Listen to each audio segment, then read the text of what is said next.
Good day, Kamaster! In this video, tuturuan ko kayo kung paano malalaman na may bad seal ang isang baterya.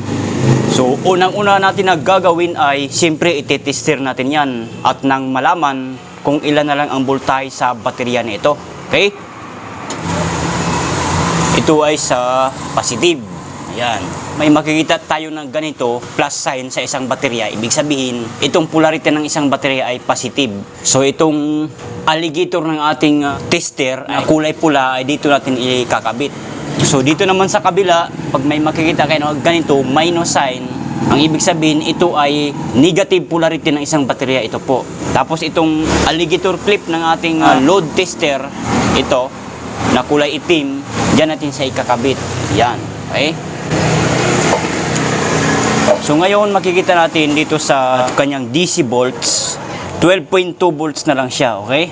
So ngayon dito sa direct current amperes, ipapalo natin siya ng 250 amperes.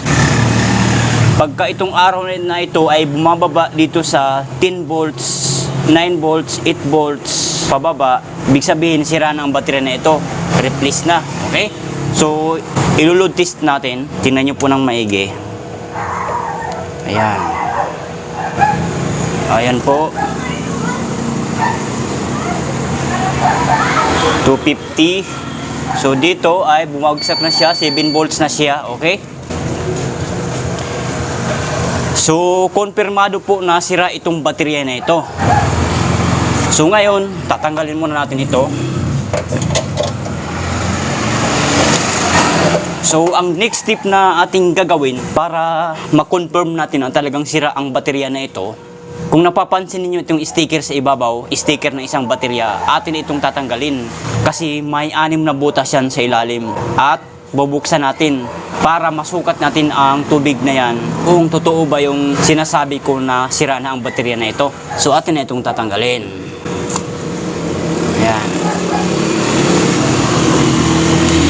Sa pagbubukas naman sa 6 na takip na ito, kayo na bahala kung ano ang gusto nyong gamitin. Ako ang aking gagamitin ay itong piso, pera. Ayan. Pwede na yung makapagbukas dito.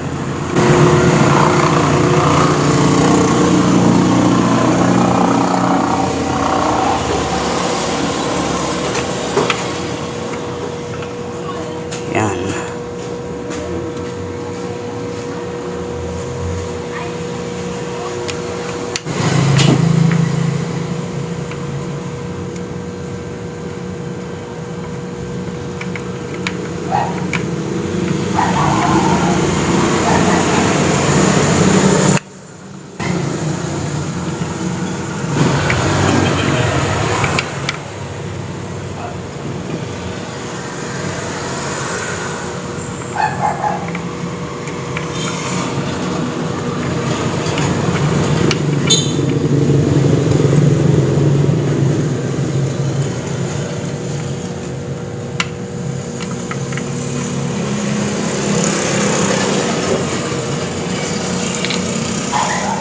So bukas na po yan at susukatin na natin sa hydrometer. Ito po ang sinasabi kong hydrometer. Sa mga hindi pa nakakaalam, ang tawag po nito ay hydrometer. Sa mga nakakaalam na, so alam nyo na po ito. Ito po ang panukat sa tubig ng baterya. So dito po tayo mag-una sa positive, sa butas ng isang baterya. So dito, pinakaunang butas. Unang butas, ang sukat ay 1125 po ang sukat dyan. Ayan po. Makikita nyo naman, 1125 po ang sukat dyan, which is tumapat siya sa kulay red. So, ang tawag po dyan ay recharge. So, ibig sabihin, lubat lamang po ay isang baterya kapag kaganyan ang sukat. Pero, depende po siya. Kung itong 6 na butas na ito, 2, 3, 4, 5, 6. Kung yung 6 na butas na yun ay parehas ng sukat dito, 1125, which is nasa kulay red po yan. So, recharge lamang isang baterya. Ibig sabihin, lubat lang po. Need lang siya na i-charge. Kailangan siyang i-charge. Okay? Pero kung, for example, itong 5 butas lamang ang maiba, for example lamang ay, ang sukat ng tubig nito ay tumapat sa kulay puti. Dito po siya tumapat. Dito. which is 1250 po yan. So ibig sabihin, itong pinakaunang butas ang sira. Kasi po, nasa kulay pula, recharge po yan. Kasi itong 5 butas na ito ay tumapat siya sa kulay puti, which is 1250 po yun. Pero kung parehasa na yan sila dyan, 1250, pati itong pinakaunang butas 1250, good ang isang baterya. Pero, ibig sabihin po ng fair, patas lamang po siya. Ito po yung sinasabi ko. Pag tumapat dyan sa kulay puti, 1250 po yan, fair po ang tawag dyan, fair. So, patas lamang siya. Kahit dito po yan tumapat sa kulay green, 1275 po yan, at saka 1300, kahit dyan po tumapat ang tubig ng isang baterya, okay pa rin siya. Kasi ang tawag dyan, pag nasa green, ang sukat ng tubig ng isang baterya, ay okay po yan. Okay at saka fair dito sa kulay white, kulay puti, patas lamang po sila. Kasi puti at green, good at fair. So, patas at good. So, parehas lang po yan. Okay? So, sana naintindihan niyo po. So, pangalawang butas tayo. Ayan. Pangalawang butas, ang sukat ng tubig ay tumapat siya sa 1250. Tumapat po yan sa kulay puti, ang sukat ng tubig ng isang baterya. So, fair po yan ang tawag dyan. Fair. Patas lang. Okay? So, pangatlong butas tayo. Ganun pa rin, tumapat pa rin sa kulay puti ang nasabing tubig ng isang baterya. So, 1250 po yan, fair pa rin. Okay? Pang-apat na butas tayo. So, ang sukat ng tubig ay tumapat pa rin sa kulay puti, which is 1250 po yan, fair pa rin yan siya, fair. Pang-limang butas na tayo. Ang sukat ng tubig na isang baterya ay tumapat pa rin sa kulay puti, which is 1250 po ang sukat ng tubig na yan.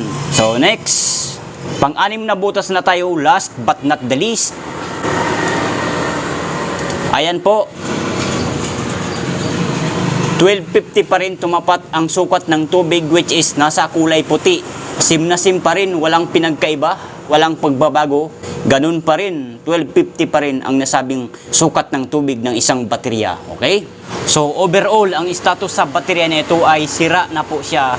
May isang butas siya na sira. Bad cell kung tawagin. Ito po, pinakaunang butas, yan ang sira. Internal short circuit po ang tawag nito. Ayan po. Kitang-kita naman po siguro natin yan. Hindi po siguro, kitang-kita talaga natin yan na 1125 tumapat ang isang tubig ng baterya, which is nasa kulay red po yan sa pula.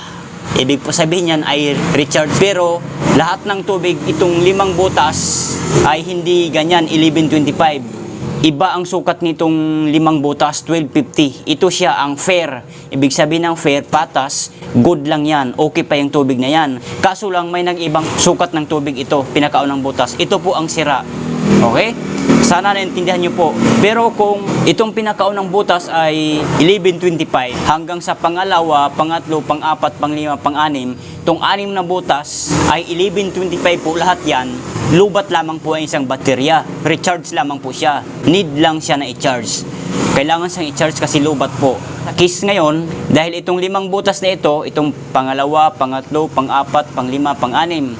So yung 5 butas na yan ay 1250 ang sukat niyan. So ibig sabihin, good yan, okay. Kaso lang may naiba na butas itong pinakauna. Ito ang 1125. So ito po ang sira. Kung itong butas na ito ay 1250, gumaya sana yan dito sa 5 butas, okay ang baterya na ito. Sana nagets nyo po ang ibig kong sabihin. So yun lang, sana nakatulong sa inyo ang video na ito and maraming salamat po sa inyong panonood at huwag ninyong kalimutan mag-subscribe sa ating YouTube channel, BMI Motorride. Bye!